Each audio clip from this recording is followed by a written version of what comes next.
ಕೆಲವೊಂದಷ್ಟು ದೇವಸ್ಥಾನಗಳು ಬಂದ್ ಆಗಿದ್ವು. ಆದ್ರೆ ಯಾವ ಗ್ರಹಣದಲ್ಲೂ ಈ ಒಂದು ದೇವಸ್ಥಾನ ಅದೇ ತಾಯಿ ವಿಶೇಷತೆ ಅಮ್ಮ. ಅಂದ್ರೆ ಅವರು ಶಕ್ತಿ ಆ ರೀತಿ. ಆಮೇಲೆ ಇಲ್ಲಿ ಎಲ್ಲಾ ಗ್ರಹಣ ಟೈಮಲ್ಲೂ ಎಲ್ಲಾ ದೇವಸ್ಥಾನಗಳು ಕ್ಲೋಸ್ ಮಾಡಿರ್ತಾರೆ. ಅವ್ರದೊಂದು ಶಾಸ್ತ್ರ ಸಂಪ್ರದಾಯಗಳ ರೀತಿ ನಡ್ಕೊಂಡು ಹೋಗ್ತಾ ಇರ್ತಾರೆ. ಬಟ್ ಇನ್ನೇನು ಅಂದ್ರೆ ಆ ಟೈಮಲ್ಲೂ ಜನಗಳಿಗೆ ತೊಂದರೆ ಆಗಬಾರ್ದು ಅಂತ ಹೋಮಗಳನ್ನ ಮಾಡಿಸ್ತಾರೆ.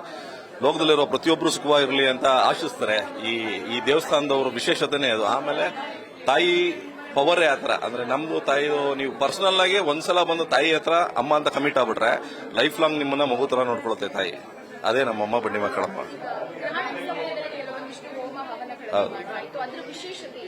ಅಂದ್ರೆ ಇಲ್ಲಿ ಆಕ್ಚುಲಿ ಚಂದ್ರ ಶಾಂತಿ, ರಾಹು ಶಾಂತಿ, ಕೇತು ಶಾಂತಿ ಎಲ್ಲಾವುದು ಸೇರಿಸಿ ಹೋಮ ಮಾಡಿದ್ದಮ್ಮ. ಅದ್ರ ಜೊತೆ ಮೃತ್ಯುಂಜಯ ಸ್ತೋತ್ರಗಳನ್ನ ಕೂಡ ಪಡಿಸಿದ್ರು ಎಲ್ರಿಗೂ ಒಳ್ಳೇದಾಗ್ಲಿ ಅಂತ.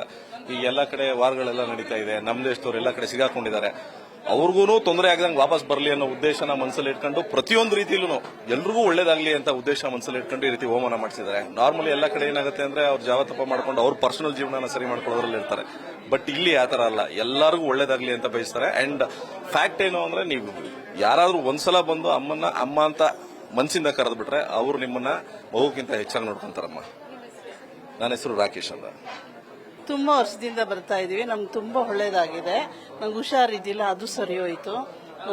ಯಾವಾಗೂ ಬರ್ತೀವಿ, ಮರೆಯೋದೇ ಇಲ್ಲ.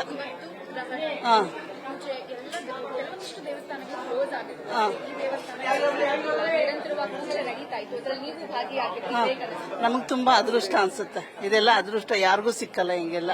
ಬೇರೆ ಯಾವ ದೇವಸ್ಥಾನದಲ್ಲೂ ಇಲ್ವಲ್ಲ. ತುಂಬಾ ಅದೃಷ್ಟ ಮಾಡಿದೀವಿ ಅನ್ಸುತ್ತೆ. ತುಂಬಾ ಇಷ್ಟ ಆಯ್ತು. ರೋಹಿಣಿ ಅಂತ.